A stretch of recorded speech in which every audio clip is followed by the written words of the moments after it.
I'm Cozy Zulsdorf. I play Nurse Janie on Going Home, streaming right now on Pure Flix. And today I'm joined by our amazing show creator, Dan Merchant, and my brilliant co-star, Cynthia Geary, our team captain. Dan, Cynthia, it's just so good to see your faces again, even over Zoom. This is wonderful. I have in my little notes here. It's great. I miss you. I miss you too. Give me a minute. Give me a minute to pull it back together. I just need a minute. I'll be okay. You remember I'm a cry. You remember You choked me up many times on set. So this is tears in my eyes is nothing new to you guys to see. Yes. Oh man. Well, I just wanted to start off by saying it's been so fun to watch these episodes and really see what we all got to bring to life. It affected me so deeply, and it was so fun to share it with my family, and I really feel like this is something special that everyone's going to love. But I want to pause and give a disclaimer to anybody who has not seen episode 1 or episode 2. You better turn this off and come back later, or you're going to get some major Going Home spoilers. Go home and watch the show, Going Home, and then come back online and watch the after show. Also, as another disclaimer, this is not my normal voice. I am a little bit under the weather. So we're just going to go with that, and we're going to embrace it because I feel like I'm going to say I sound like Jennifer Lawrence. I'm just going to give myself that compliment. Scarlett Johansson. Yes. I was going to outdate both of you and say Lauren Bacall, but that's probably a non-digital age. So that's for the cinephiles out there. Yeah. Okay. Well, if I may begin. Dan, my first question is for you. Why did you choose to create this show, and why did you feel like it was appropriate for this moment in time? I hate taking credit for creating the show because I just feel like it was dropped on my head. And like 1 minute the idea is not there, and the next minute it is. And so in a way you kind of go, it wasn't through some laborious effort that I went, it was just the idea wasn't there, and then the idea was there. So I don't know, as a person of faith, the Holy Spirit, divine intervention, I don't know what you want to call it, but like I said, I hesitate to take too much credit for it, the original idea. However, we were in the midst of the pandemic, so I know I was obviously confronted, like all of us were, with the death numbers on the TV every single day, and I had a father going through cancer treatment at the time I conceived of this idea, who would not long after that be in hospice care himself, and certainly when your world gets upended like all of ours did during the pandemic. You get a little reflective, you get contemplative, and I started to become aware, I suppose, with the specter of my dad's passing, which happened, while shooting like episode 4 or 5 or something. It's like you kind of start thinking about how it all goes together and what the purpose is, and is everything in my life straight the way it needs to be? And, you just start reflecting on these things, and then this idea starts to blossom. And then at that point, I suppose you put the writer craft to it to go, well, it's a procedural show. It's a nurse's show. Charlie becomes an existential detective where each person that comes into her care, she has to figure out what is it they need from me. And so I started thinking about these things and reflecting on my own experiences with hospice nurses, and started to wonder, the question I wanted to answer was, how do they always know the right thing to do and say? My experience is that they're quite an odd and remarkable group of nurses who are unfazed by death and provide a beautiful service to those of us reaching that intersection, whether it's our time or some family member's time. Just the way the hospice nurses can be so present and so gently guide us into this thing. And, the line that's in all the scripts that we talked about a lot is that, life and death are part of the same continuum. Death isn't the opposite of life. It's part of that journey. And boy, that just kind of thinking about that and going, that's something in this season where death is present. And we had, a terrible couple of incidences in America this week involving guns, where, again, we're confronted with this. It's like learning how to confront it and talk about it and have all of our relationships, where they need to be. As the good book says, we're not promised tomorrow anyway.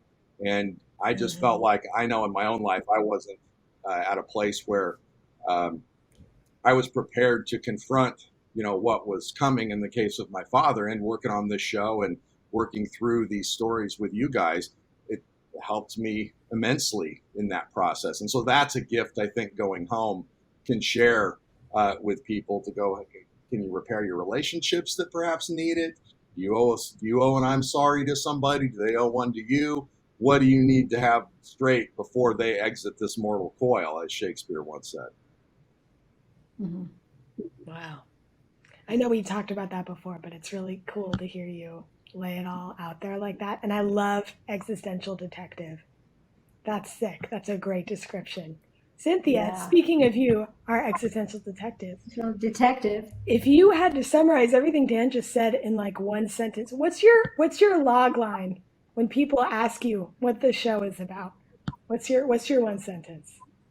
It's a character-driven relationship show. Um, that's my log line, and it is. It's all about the relationships, and Dan has done such an amazing job of creating these full faceted characters. I loved when I got this script, I was just like, I have to do this show. How can I? It was so beautiful. And I think one of the things I love the most about it is the characters are messy and like people. They're not one dimensional. You get to see all these as the season progresses. You'll see the different sides and the why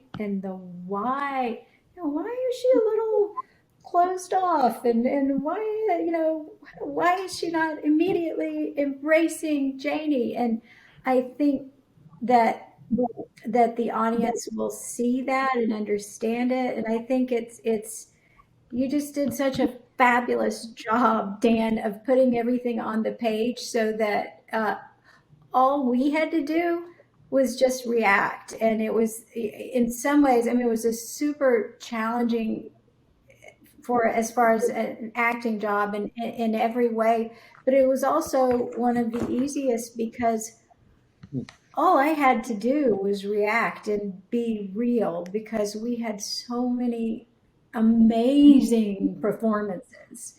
Uh, and the guest stars, I mean, Cozy, everybody, I mean, if I just reacted, it worked.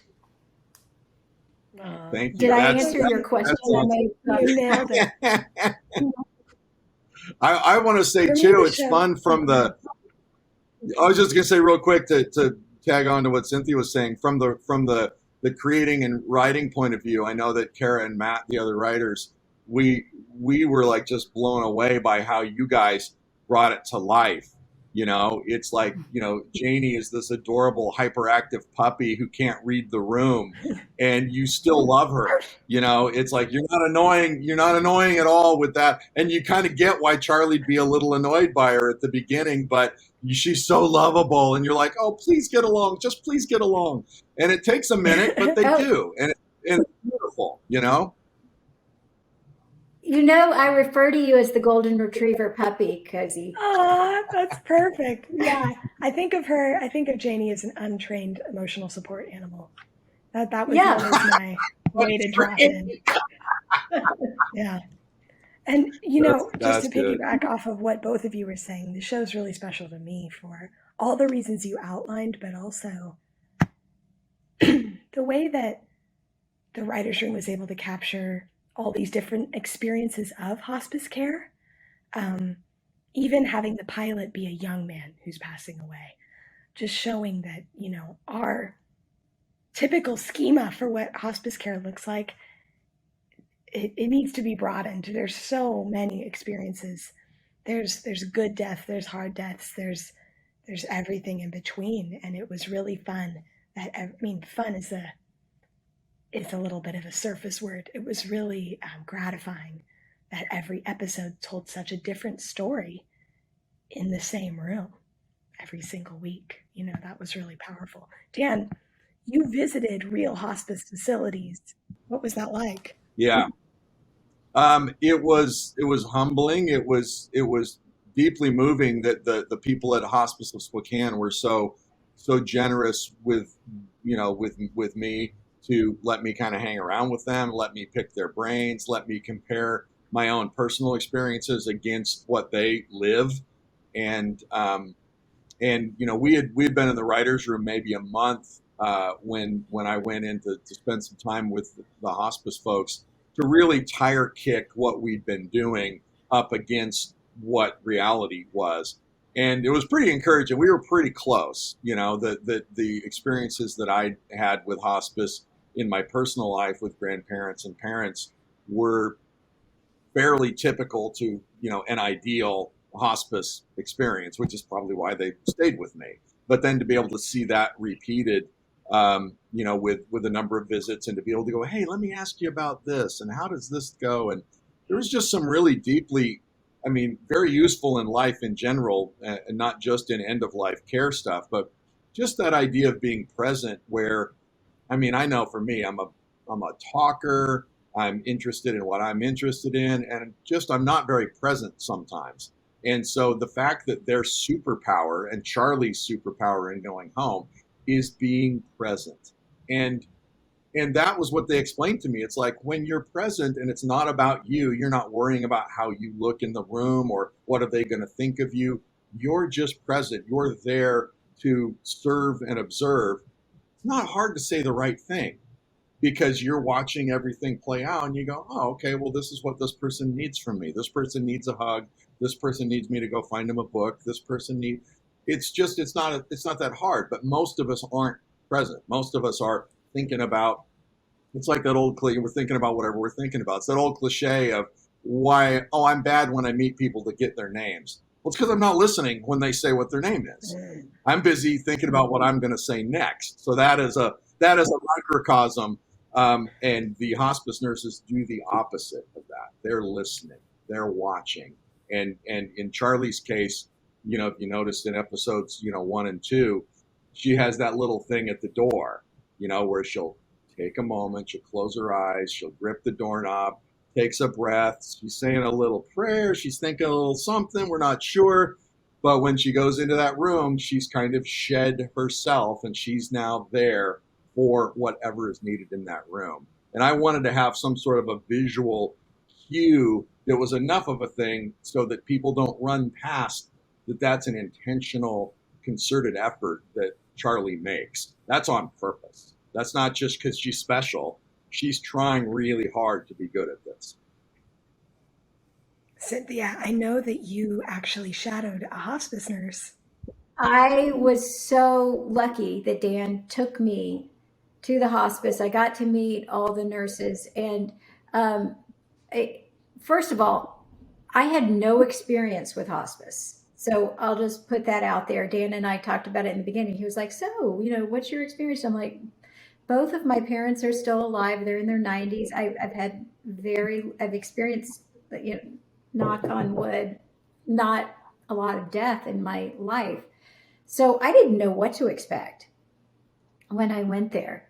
And I was blown away. I expected it to be somber and sad and for the nurses to be kind of stoic and quiet and I met this nurse, the lead nurse there, who Dan kind of modeled my character after. And I mean, she is a kick. She's funny and Mm-hmm. had this great sense of humor, very, very just real. But I have to agree with Dan. The one thing that I noticed from everybody, every nurse, and they're all completely different with different personalities and different timing and different rhythm, but they were all present. I mean, just so present. I never felt like she was in a hurry or she had something else to do. And I knew that she did. I mean, she ran the whole place. Yeah. And Yeah. she's got all these things going on. But you felt like, you know, she was just with me. And anything I wanted, she was so generous and so giving. And but not in a I like to say the nurses, I believe they have a calling, Yeah. and they are called to this, and they're just so wonderful. But it wasn't the just holy, oh, I'm so good and lovely, and you know what I mean? Yeah. Yeah. That's what You're I quiet expected. about it. Just Yeah. those kind of people that are unattainable and just so good that you look at them and go, I could never be that nice. And but and when they're in the room, they give everything to their patients and their clients and the families. But I just loved sitting with her in her office, and she's cracking jokes, and it was just, it's like, oh, and she's talking about her kids and the things she has to do afterwards, and I'm like, oh, like you're real, you're like me. I mean, you've got other things to do, but when she's there in hospice working with her clients, she is so present, and you can tell how important this job is to everyone there, and they know it, and it's such a gift. Yeah. Thank you for letting me go there. Yeah, no, absolutely. I'm so glad. I'm glad they were open to it. Thanks again to to the whole crew at Hospice of Spokane for that generosity. And that was one of the things when we were conceiving of how Charlie interacts with the different people, to have that reinforced, that it's like, oh, it's just going to be a crazy crew of people, because that's how life is, and that's how they are, and that's how this will be. So there was no Hmm. need to go, well, they all have to be kind of serious people. They all have to be, whatever. And it's like, Charlie's got her quirks, and Janie's got hers, and Tamara and Olivia and, some of the other characters have got, their little things. And we don't go into as much with some of the other characters, but by the time we're through the first season, it's like, we got a pretty good idea who Janie is. We got a pretty good idea who Charlie is. And it's fun to watch, to watch them come together as coworkers and friends, and also to see. Yeah. I'm also, as the over the course of the episode, I just love how we finish coloring in, all of Janie, because we kind of see her grow up a little bit, and we really see her kind of come into her own, and she can kick some tail too when she has to, which is pretty cool. Uh-huh. Yeah, it was really cool for me because, unlike you guys, I did not go to the hospice facility, but that was kind of by design because I'm learning on the job. That's not information I'm supposed to have when I walk onto set. Right. But kind of the inverse of Cynthia, I had actually experienced a lot of death in my life. By the time I was 14, all of my grandparents had passed away, and I had watched them, decline. And my mom, actually, since I was 6 years old, she always thought I was going to end up working with the elderly because I just loved senior people. I loved visiting them. I loved talking with them. I loved hanging out with them. When I started being a singer, I loved singing for them and bringing a little bit of joy to their day. And so it was really special to almost live this alternate multiverse life that I could have led had I done what my mom always thought I would do and gotten a job working in an assisted living facility or a hospice center. So that was really special. But to turn it back on both of you, do you have a favorite memory from filming the show? I know it's hard to pick. It is. It's so, I mean, that's actually, it's too hard a question because I mean, for each and every, again, I have to go back to relationships because each and every person was so special. I mean, Cozy, I have so many favorite memories with you. Um, one of them is Bridgerton the musical. Yes, mine Um, is that the song we made up. We're going home. The little like musical theater. going Yes. home. So yeah, Cozy and Cozy's way, way, way better singer. But, in my youth, I did musicals, and my mom was a music teacher. And one of the most fun things off, when we were not filming was singing and doing these musicals. And yeah, so Cozy and I have both begged Dan to do the Bollywood version in the closing credits. We want everyone that's passed on, all the guest stars to come back and sing and dance That's right. Dan, at you the missed the end during boat. the whole closing credits. And Cozy has written a song for it Come on. called "Going Go." Oh my gosh. No, the That audience doesn't understand what it's like to walk off set to have a meeting with the director of photography about how we're going to stage the next sequence, and then to walk back in and find out that your show really should be a musical comedy. And they're ready. They're ready to go. Just roll camera. They got it. We're ready. No, Put us in, that was coach. we're like, Dan, we have the best idea. Yeah. So that I loved, loved, loved. I mean, there's so many. I could spend an hour on each guest star, each person who came in, our incredible, incredible crew. It was just amazing. And then, Dan and I are both concert music people. So another favorite of mine is seeing which Rolling Stone shirt Dan was going to wear every Yeah. day Yeah. to the set, because I think he has about 50. Yeah. Yeah, I've done way too much of my wardrobe shopping at the concert merch booth. So yeah, Yeah, so we said we were going to have, show band day where everybody wears their show t-shirts. I was going to wear my Grateful Dead t-shirt. I was gonna Dan wear wears my his Rolling Shawn Stone Mendes t-shirt. t-shirt. Woohoo! yeah, no, that's fun. That is fun. Yeah, it gives me a place to wear all those and it's just an excuse to talk about stuff I love. So it's a little self-serving. But to your question about favorite moments, I mean, there were so again to like Cynthia said, there were so many.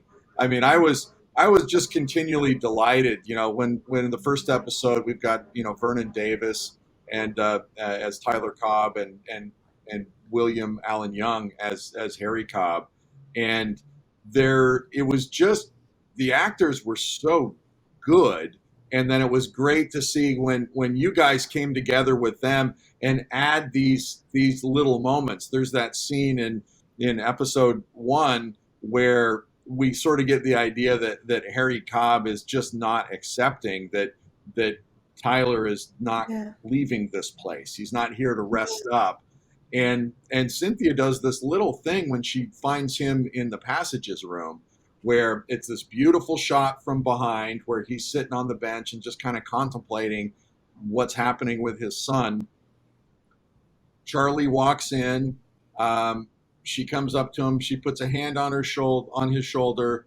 Then she sits down and takes his hand, and it's the most tender, intimate, beautiful little gesture. And we've just seen her get annoyed with Janie. Okay, that's enough, Janie. Move on, and all that. And then she comes and does this complete, warm, beautiful thing that is what Will needed. It's what what's Harry Cobb needed. Will's character needed, and I just thought that was such a lovely little touch. And so that's the kind of thing. I mean, we didn't write that. You keep saying it's all on the page. It's not. there's a lot of it on the page, but those little things make us feel like Charlie and Janie are real people, and even subtle little dumb things like when the first time in episode 1 when Janie's following Charlie around on the rounds and she just can't stop chattering. I got questions. Can we do lunch? She's just so animated and so excited to be there. And Charlie just goes, this is my program, this is my routine. She stops at that door, and Janie just plows right back into her shoulder because she doesn't expect a moment of quiet at the door or whatever the heck she's doing. And just those little things, the way you walk right into your new boss, you kind of pull back and realize that, okay, I guess, okay, I'll stop walking. And then you just shake it right off. Janie just shakes it off and continues. And it just, and again, and it, the way your body language was, the way you kind of went, oh, whoops, but you don't let it deter you either. Just little tiny things like that. Like every day, there's 10 of those. And I'm just like, oh, the right people showed up for this gig. I'm so happy, so grateful. It was you guys, the guest stars, and it was great. It was the stuff that you guys brought. And that's why I feel like this show, if people are willing to sit down and go, yeah, I might have a cry watching this show, but it's a good cry. And I'm going to feel better afterwards. It's not a depressing show at all, in my opinion. It's, yeah, we're going to... Oh, it's so hopeful and positive. It's, and cathartic. You're going to feel your feelings, and you're going to let some of them go, and you're likely going to pick up the phone and call somebody you miss or love or that you owe an apology to or something. You're going to want to share that feeling, but it's like it's a beautiful cathartic sadness or something. And the reward for sitting through and feeling these things is you get to live vicariously because you guys brought these people to life and you made these situations believable. I don't think we made a melodramatic show. I don't think we made a corny show. I think we made a show that's hard to make, and I think it's a meaningful show, and I think it's an entertaining show. I think you'll like hanging out with these people. For a show that deals with... I certainly did. Yeah, for a show that deals with so many heavy themes, we managed to have fun on screen, but it was just a party off screen. I mean, like the two of you, I could name 1,000 of my favorite moments, but I think the one that's coming to my mind right now is with you, Cynthia.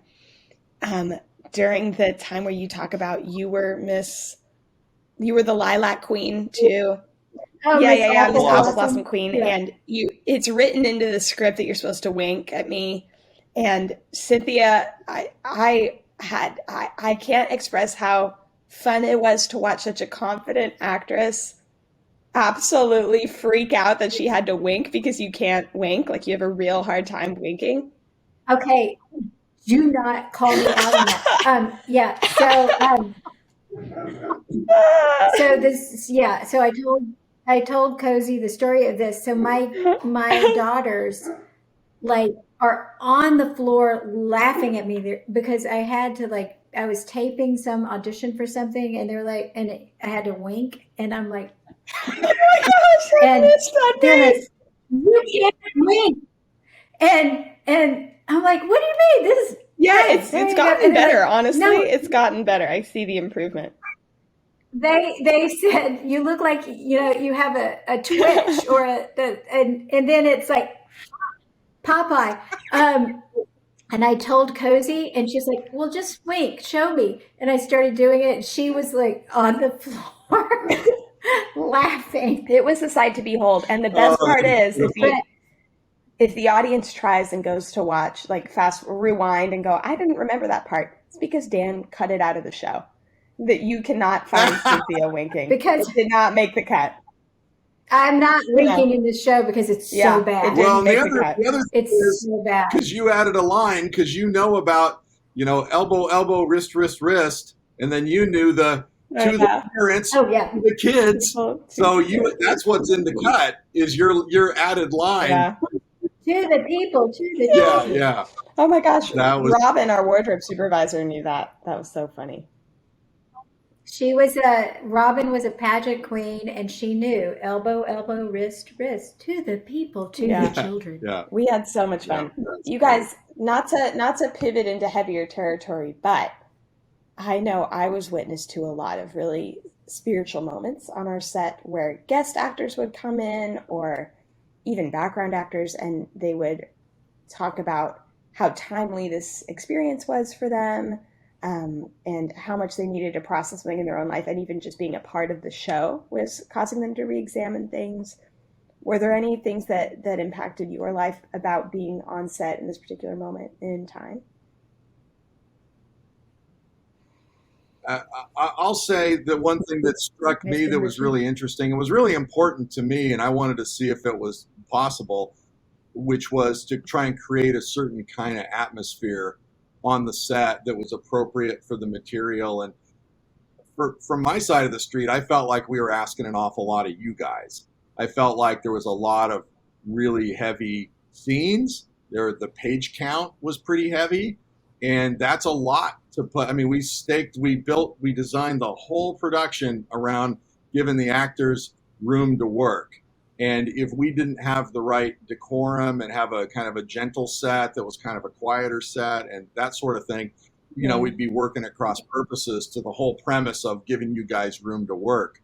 And so what was beautiful was um, how respectful and how enthusiastic the crew was about really trying to create that space for you guys, and that there was, when there was particularly heavy scenes coming, that the noise level was down and low, and people kind of just kept Yeah. it mellow, and that was just such a gentle version of teamwork. It was such a gentle version of supporting each other. And it was something we'd talk about every morning, at our little safety meeting. We'd go, hey, today is this, and keep this in mind. And then everyone I saw that as a great sign of respect, and I saw that as a great effort that people made to help us in every way they could help us make the best show possible. But boy, in my mind, we're so reliant on the actors. We're so reliant on you guys that it was quite incredible. And I've done lots of productions and done lots of things and a few heavy things, but I've never come from the set back to the video village and seen extras and production staff just tears running down faces. I've never seen that, and I'm like, oh, this might be working. There were so many things about this show. I mean, starting with just getting offered the part and what that I'm like, I don't know why or how you called me, but to do this, Dan, but it it just everything fell into place. We started talking. I was like, oh, well, my golden retriever's name is Charlie. And he was like, yeah, so the first week, we're going to shoot you running all through the city. And how do you feel like that? And I'm like, oh, that's great. I'm a Yeah, runner. And, we're like, yeah, oh, okay.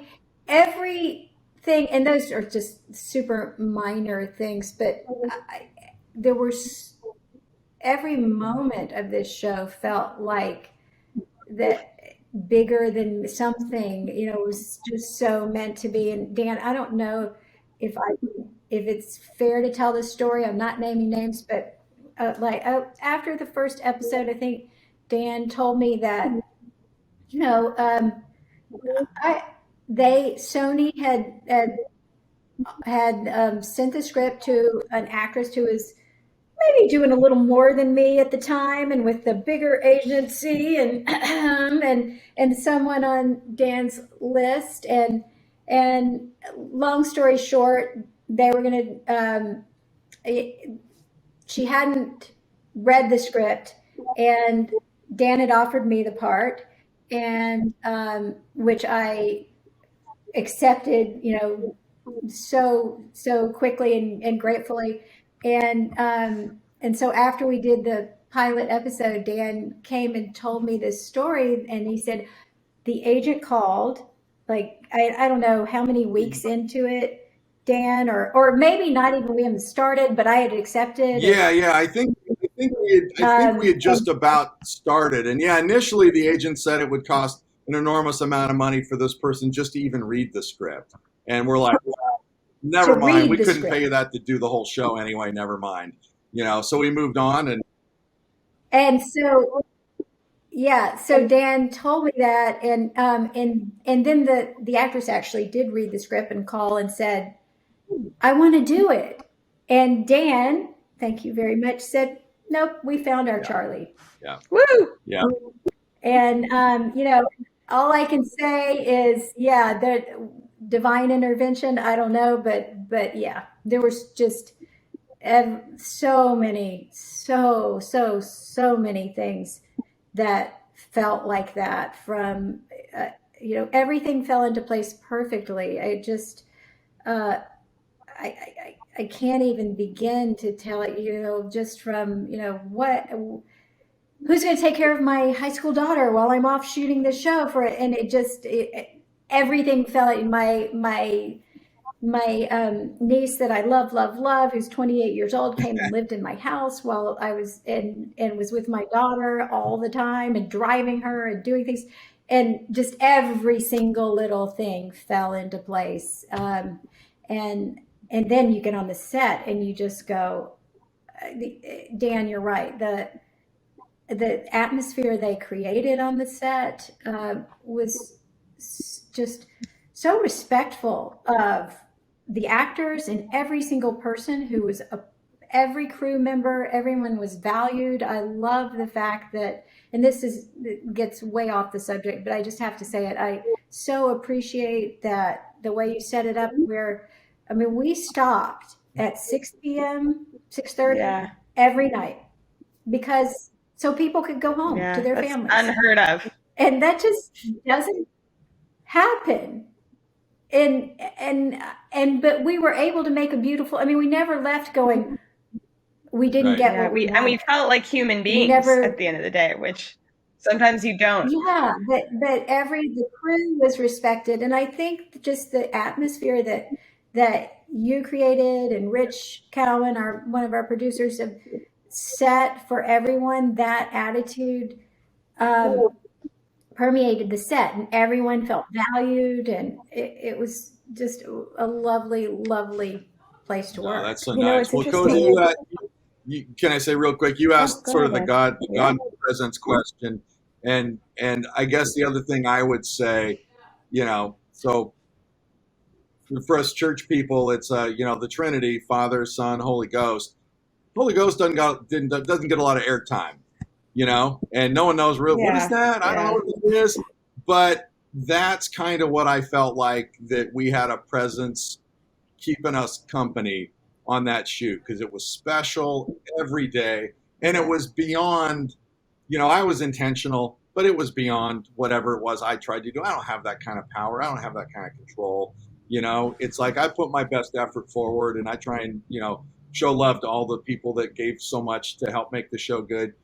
But I don't have that kind of power. There was something else lovely that was binding us all together, and everybody kind of putting their effort together, and their love out there, and their kindness for each other, and you know guest actor after guest actor after guest actor who said such incredibly lovely things. And you never know if you're going to be in for a competitive dogfight when you bring different people together, or is it going to be some cool partner, right? I mean, we've all been on those sets, and they're tough. Yeah.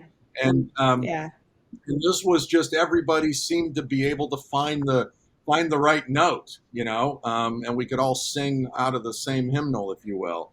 And I don't know, I just, because I believe what I believe, I just felt like there was something, beyond what we could pull together ourselves, that really brought all the right people there. The right people that were supposed to work on the show were there, and it really was to me, a very palpable feeling. That vibe was very palpable, and a joy, and a great place to work with. And it just brought a peace. It brought a peace to me, because it's a high pressure thing to try and get something done on this schedule, and it's a hard thing to get the idea out of your head onto the screen, and all those sorts of things. And so I just felt like we were blessed too.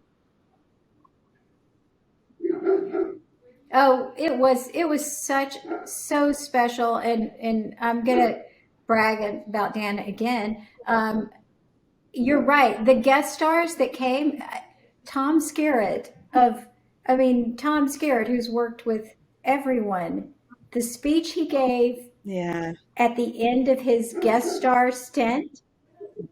I mean, he said this was one of the best experiences he's ever had, and that Dan is one of the best directors he's ever worked with.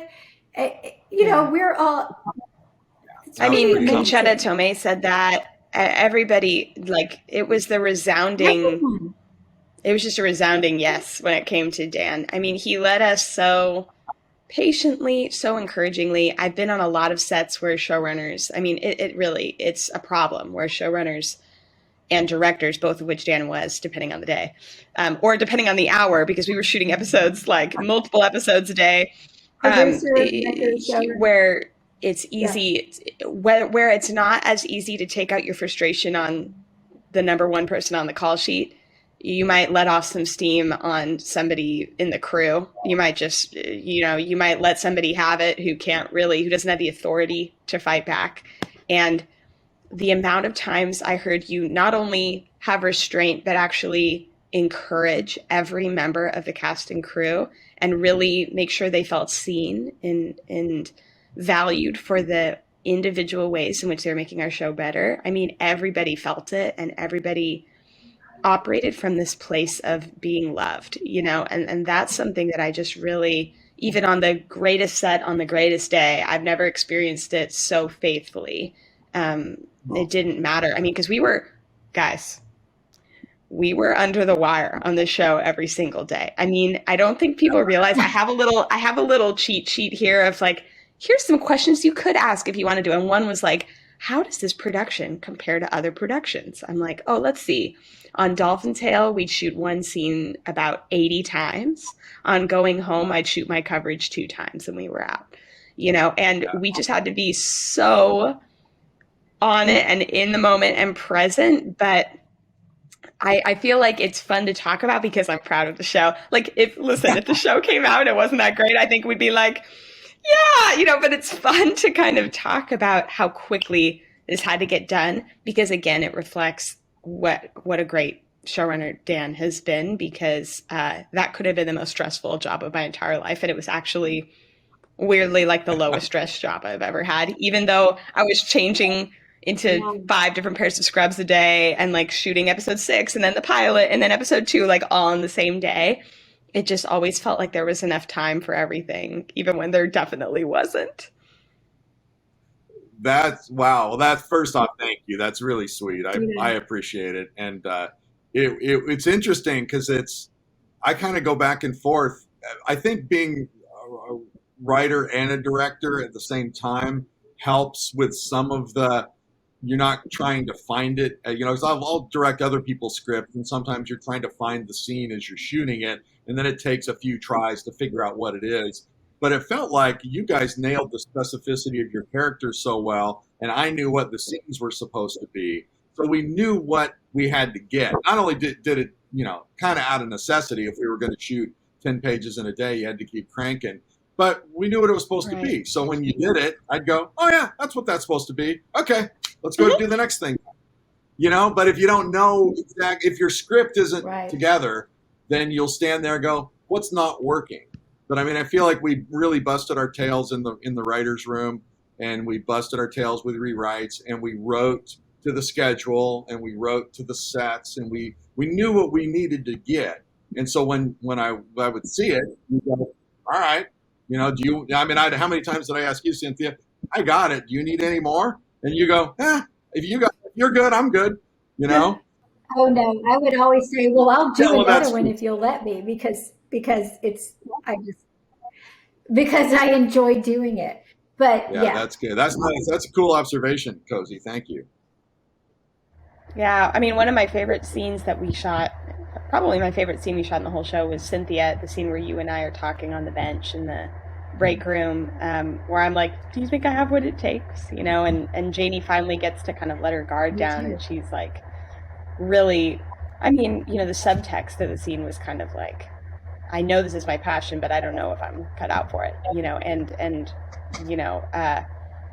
to get really spiritual for a second, I was actually just at a Christian retreat a couple days ago talking about the difference between mentorship and discipleship, and how mentorship is when a mentor really will get coffee with you all the time and really pour in and give you spiritual advice, and discipleship is where the disciple is following that person around and watching them live their lives and observing. And it's actually, it puts the onus on the disciple to like follow and to really receive. And I feel like there are so, like, almost every episode Janie is Charlie's disciple, if you will, but in episode 5 she becomes her mentee, you know, like, and Charlie finally feels comfortable being her mentor, and it kind of opens up a new part of Charlie too. But that scene we shot in the last half hour of the day, and to just kind of look at each other in the eyes and go, okay, this is both our favorite scenes, we're gonna make it count, you know, let's do this. That was when we made Dan cry. That was a happy moment for me because Dan got a little choked up.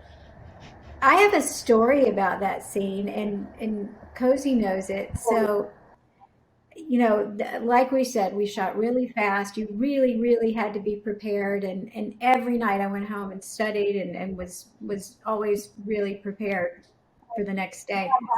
So we had half an hour left, and I'm looking at the call sheet going, no way, we're never going to get to this scene. It's going to go to the next day. So I didn't really look at it. I mean, you know, during the day, I was the couple hours leading up to shooting that scene, I hadn't looked at it because I'm like, we're not getting to it. There's no way. We'll never get to that scene. And they say, okay, we're doing that scene. Go in there. And I'm like, all of a sudden, I just had this panic. Like, I hadn't looked at it. It's a long scene and a lot of dialogue. And I'm like, I haven't even like gone over it. And I kind of had this panic. And then I sat down and I looked in your eyes, and Cozy and I just kind of connected. And I was like, okay, I got this. I know all the lines, everything is there. And I know you're there and I can trust you. And it was like, boom. And, you know, and I felt like that with Cozy the whole time. It was like, oh, I know, you know, she's got it. She's there. You know, she's never, ever going to drop the ball. And that I just knew it was going to be okay. And it's not always like that with every actor. Sometimes you kind of feel like, are they going to, but yeah, I knew. I love you. Okay. That was really special. That was my favorite thing. I remember that. Yeah, this is, we're talking a couple episodes ahead. So. I do. You see, like, it's speaking. Okay, all the noise you hear in the background, that's my kids sneaking so downstairs. Perfect. Sorry. We're teasing a little bit now for episode. You got to get through episodes 3 and episodes 4 and episodes 5 as we get through June into July. But just a little sneak preview. There's little scenes between these two that make the director cry on set, and that was. And it's funny, I had to think about why I was overwhelmed by that, but there was so many different things. One, I remembered it being it's in a really important scene. It's kind of a pivotal scene. And so I remembered that. And then I remembered that how beautifully rendered it was. It was just like, oh, it's just so beautiful and it just happened over and over. Oh, it's happened almost every day, frankly. An abundance of riches where, that's how I imagined it, or that's the way we wrote it, or that's the way, Kara or Matt wrote that scene. That's exactly what that was supposed to be. And that does not happen all the time. You're like, how do we fix this? How do we make this work? Oh, cut this, do that. But time after time after time, these beautiful scenes were like, that's what that was supposed to be. And so that gets a little humbling. And then I think the other thing too was the fact I just felt so honored by you guys because it was a tall order and it was the last hour of the day. Wasn't that also the day that there was somebody on the stage next door is like unloading a truck, or there's some like noise going on during one of the days or something? Yes, the garage door. Yeah, there was tons of noise next door. And, it was one of those things where we've all been on sets where, you're rushed. It's the last scene of the day, and it just kind of you leave going, we didn't really get it, and that was that, and that was I think one of the reasons why we all felt it because we had so little time and there were so many obstacles, and it was like Yeah. Yeah. we did it. I didn't leave feeling like I think I looked at you, Cozy, at the end, and I told you, I was like, I Yeah. didn't think we were going to Oh, get you to were this you scene. were I didn't stressed. really Yeah. review it, and she's like, Yeah. Yeah. no, we did it. And I was like, did Yeah. we That got it? And she's like, Yeah. yeah, that that we was got that was it. sweet. I remember feeling really honored that you guys nailed it.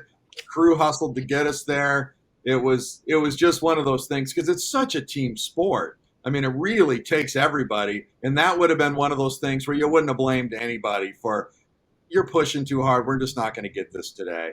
And then yet it all kind of clicked, and it's like, and then the scene's beautiful. The scene is just in its simplicity, Anyway, episode at the end of episode 5, you'll know what we're talking about. So you got to keep going. Oh I my know gosh, we're we're blowing talking our about rules. It could about the scene it that could we Yeah. did. be from Sorry. episode 2. Sorry. It could be, I mean, Betty and Vance. There's some beautiful, Listen. heart wrenching stuff in there, and oh my gosh, yeah. I There's mean, listen, there's if we've already skipped to episode 5, let's just skip all the way to the end, which ties in perfectly for my last question to you too, which is Dan, the question to you is if we get a season 2, what do you want to see happen in the show? And Cynthia, my question is more, what do you want to see happen to Charlie? And Dan, you already know what I'm about to say I want to see happen for Janie. So Dan, you go first. You go well, first. We yeah. No, all know. We all know. we've already talked about all the different ways that Cozy can be in the casting session for Janie's future fiance, who will undoubtedly Woo! Ooh, we're gonna fiance? say I haven't heard the word fiance before, Dan. well, no, just putting a little artistic spin on it there. But yeah, no, it's Now he's it's spilling some really tea. it, it's really. I mean, I think there's so much. Just even in the first couple episodes, as you alluded to, Janie, we have a handsome, incredibly fit Vernon Davis playing a football player who's about to die in the prime of his life due to other circumstances, and that we've seen, and making a commentary, I guess, on that. A fulfilled life does not necessarily chronologically mean you make it to age 85 or whatever. Unlike Sharva, who plays Betty in the second episode, who reaches the end of her life and is completely at peace with the next part of the adventure. What did she find on the other side? Where does she go? And in that case, obviously, the concern and interestingly, Charlie's uh, main work in that episode is for the husband left behind. For Tom Skerritt's Vance character, and I think just even in those 2 episodes, you kind of see the range of the different things that the hospice nurses do. It's not always about the dying person. That person was at peace. With Vance and Betty, it was Vance who was unsettled. Vance was losing his better half. Vance was the one slipping. Betty was hanging on because she was worried about him. And then that was the way that Charlie and Janie and the rest of the hospice team could then help support that family. And so just even in those 2 episodes, you kind of see the range, and there's that times 1,000 other stories of people and their lives and how to navigate. And I hope and I think that the show is really relatable, because anybody that comes from a family knows they're messy, and we're all working through whatever our stuff is, and sometimes we get on top of it, and sometimes we're a little behind, and we got to get going. And so I think the show is encouraging, and it's a way to live vicariously through that. And it might remind some of us that we don't have to wait till our deathbed to go, I should take care. If I take care of that relationship with so and so, I got 20 more years with them before we have to say goodbye.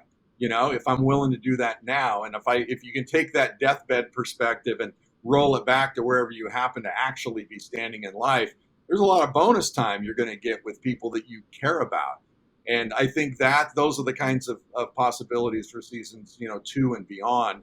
Is there's a lot of configurations to those stories, to the messes that we need to clean up, the threads we've got to pull tight, and then and how do we make the exit, from this world to the next, um, a clean and beautiful thing that leaves our family members not in a dumpster fire, but leaves our loved ones, um, with beautiful memories, and grateful that we all had this time, whatever time we had together. Cynthia, what do you think? What do you want to see happen for Charlie in season 2? Well, um, Right, other than right. the Bollywood musical at the end credits, um, uh, I have to say, not having the hospice experience personally in my real life, I'm reluctant to even say that because I loved just reading each script because I learned so much from every single episode, and it was such a gift to me. I feel like the one of the biggest things I learned was that you need to be present. I don't do that all the time, but man, if I could take some of that into my real life and incorporate it, and I'm certainly trying to do that and take some of the lessons I learned and conversations that I had with all the wonderful cast members and crew members and but I would say one character thing, Dan, that might might be fun is Charlie lives a pretty austere life and is so devoted to her to her job or career or calling. It's not a job or a career; it's a calling. Um, uh, I think it would be interesting to see something get messy in Charlie's outside life because she's organized it so well. Oh, I'm looking at that look on your face, and it looks like you've already thought of this. Um, hmm. But just what happens if something does get and you will all see as the episodes progress because you're introduced to Catherine, my best friend, so you'll see how that my outside life does come in and get messy. And I really, those are my favorite episodes. I love that because it's so real. But more of that, I hope that I get to explore just, what happens when everything that I set up perfectly I gets think, messed yeah, up. no, that's it. That's it. That's where real life lives, right? And that's what I think is so fun about the series, especially taken as Yeah. all 6 episodes. You really get to see the depth of this because we start with a character who is doing what she feels like God's calling her to do. She's putting everything she can into it. She loves it. She's great at it. She's blessing people like crazy with it, and then maybe God's got something else for her to be doing. And that's pretty confusing to most of us when, wait, aren't I doing what I'm supposed to be doing? What are all these people doing and coming in and messing up my thing? And it takes Charlie a few episodes. That great scene with Catherine in the first episode is very upsetting, in a way, because like you were just saying, Charlie's got her act dialed in tight.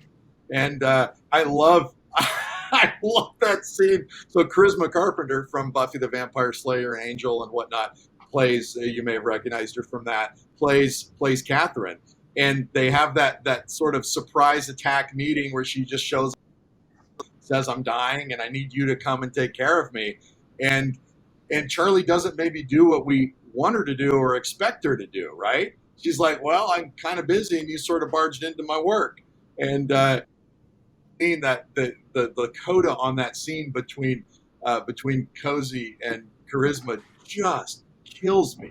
It's so funny. So where Charlie, I thought it was funny. Charlie walks her to the counter and says, "Okay, so she's going to need some care. Bye bye. Good luck with that cancer. See ya."